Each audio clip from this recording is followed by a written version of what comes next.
Por que votar no Dilma? Primeira coisa, só pelo Bolsa Família eu já voto na Dilma. E se você não acredita nisso, veja aí, eu vou deixar o link de uma reportagem da Rede Globo, como também o documentário A Invenção da Infância, que mostra como que era a infância no Nordeste, né? E como que é a infância nas grandes metrópoles, em que a criança do Nordeste não tem acesso, ele tinha que trabalhar e mais tarde ir para a escola, enquanto as crianças que vivem nas metrópoles de classe média só iam para a escola. Difícil depois falar que se esforçando você consegue, né, quando as condições sociais não são iguais.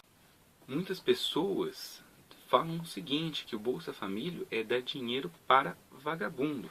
Primeira coisa, o Bolsa Família é de 70 a 120 reais. Deixa o link aí da Caixa. Né? As pessoas precisam ter as condições mínimas exigidas lá, né, de indicadores de pobreza, que consigam receber esse auxílio. Né? Muitas vezes essas pessoas têm 4 filhos, 3 filhos, são mulheres que vivem sozinhas, são mulheres que muitas vezes, pensando em São Paulo, trabalham em empresas terceirizadas, trabalham como domésticas, né? E deixam seus filhos sozinhos em casa. Quando no Nordeste, muitas delas nem conseguem emprego, porque não há. São regiões em que há falta de tudo. Lembrar ainda que os europeus, quando vieram para cá, isso não é minha fala, é uma fala do professor, que eu vou deixar o link aí do vídeo da Consciência Negra, assistam completo ele, muito bom o filme, o documentário, né? Ele diz o seguinte, o europeu quando chegou aqui, não tinha estudo, né? Não tinha as mínimas condições e o governo deu-lhe escola, deu-lhe casa, deu-lhe terreno, né? Ou seja, deu-lhe vários subsídios para que ele permanecesse aqui. Enquanto os negros que foram libertos foram jogados para as periferias, foram jogados para os cortiços e mais tarde para os morros. E não foi lhe dado nenhum subsídio. Assim como muitos nordestinos, em que você tem no Nordeste os coronéis com grandes extensões de terra, deixando várias pessoas sem ter onde plantar, sem ter como sobreviver, ou sobrevivendo como boias frias. Ah, mas tem que ensinar a pescar. Né?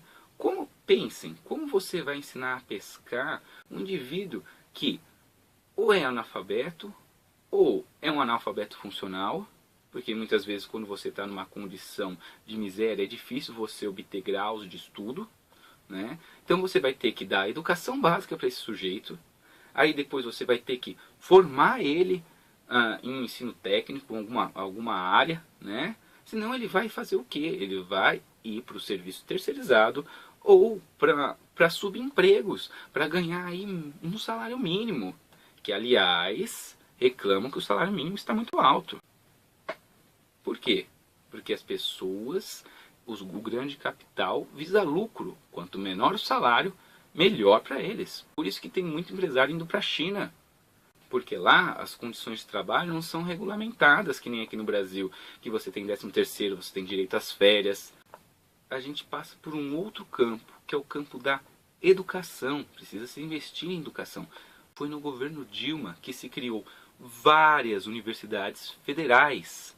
Foi no governo Dilma em que você teve o ProUni, você teve o FIES com diminuição dos juros que eram cobrados pelos FIES, que era um absurdo os juros cobrados pelo FIES.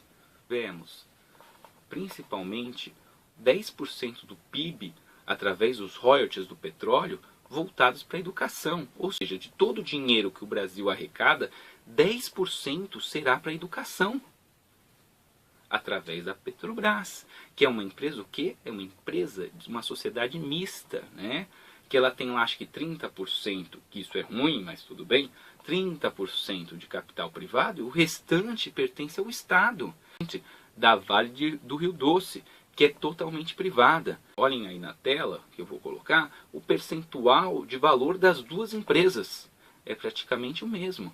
Entretanto, uma é privada e a outra pertence ao Estado. No Canadá, muitas políticas públicas de transporte, escola, educação, e eu deixei um videozinho aí para vocês verem, é feita através dos recursos minerais que eles têm lá, né, que são gerados pelo país. Agora, no governo do Fernando Henrique, vendeu-se muitas das nossas riquezas, das nossas empresas, para capital externo. Essa é a política deles, é a política neoliberal, é a política do Estado mínimo, é a política em que o Estado não intervém nas relações comerciais. Hoje, por exemplo, nós estamos sofrendo aqui em São Paulo com a falta de água. Um caminhão-pipa que custava aí R$ 70, hoje parece que está custando R$ 700. Vocês acham que o governo do Alckmin, que é o mesmo governo do partido do Aécio, vai intervir na economia para a diminuição do valor pago pelos caminhões-pipa? Não vai. Não vai. E a água é um bem comum, é um bem necessário a todos. Lembrar ainda da Sabesp. A Sabesp foi totalmente privatizada. O fim dela é lucro. Ela não investiu. Ela não investiu por quê? Porque não é interessante para ela. Agora, quem vai ter que investir? O Estado vai ter que investir. Ela vai perder alguma coisa? Não vai perder nada. Ela teve lucro, lucro, lucro, e o Estado agora vai ter que investir.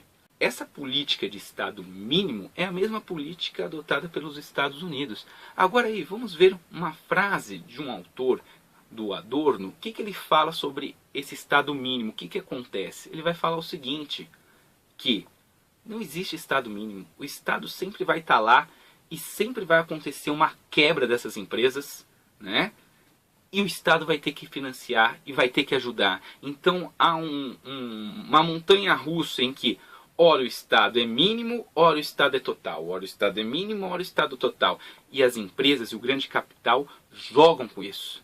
Os Estados Unidos quebraram há pouco tempo, né? Por conta da especulação imobiliária. As casas tiveram preços altíssimos. As pessoas foram perdendo suas propriedades. Vejam aí o filme do Michael Moore, Capitalismo, uma história de amor, para entender como é que é a finança nos Estados Unidos.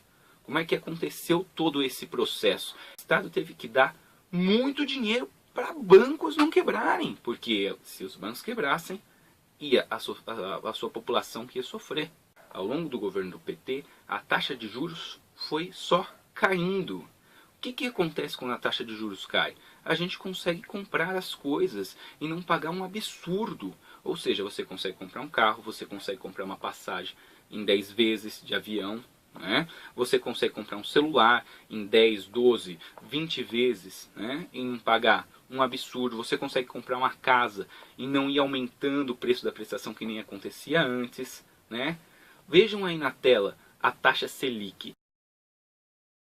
Em que em todos os países em que a taxa Selic cai, os empresários vão lá e investem em suas empresas. Por quê? Porque as taxas de juros são baixas e eles conseguem pegar financiamento para comprar maquinário e investir nas empresas. O que acontece aqui no Brasil? O empresário que tem dinheiro, ele não investiu na empresa dele. Sabe o que ele fez? Foi no mercado financeiro. A taxa de juros abaixou no banco, na poupança e nas outras taxas fixas, então ele joga para o mercado financeiro o seu dinheiro e não investe em sua empresa e depois reclama que o país não cresce. Vejam aí, vou deixar o link também, a história das coisas, para vocês entenderem por que os produtos nos Estados Unidos são tão baratos. E o governo Aécio vai sim aumentar a taxa de juros para prejudicar as classes menos privilegiadas. Vai sim segurar o aumento do salário mínimo, porque isso agrada aos empresários. Quanto menor o salário, mais eles arrecadam de capital, de dinheiro. Vai continuar privatizando as empresas. A política deles é denigrir a imagem das empresas estatais para vendê-las ao capital externo. Isso foi feito no governo Fernando Henrique e vai continuar a ser feito. É o que eles fazem hoje com a Petrobras. Começam a atacar, falar que está tudo ruim, certo? Para que ela seja vendida a preço de banana.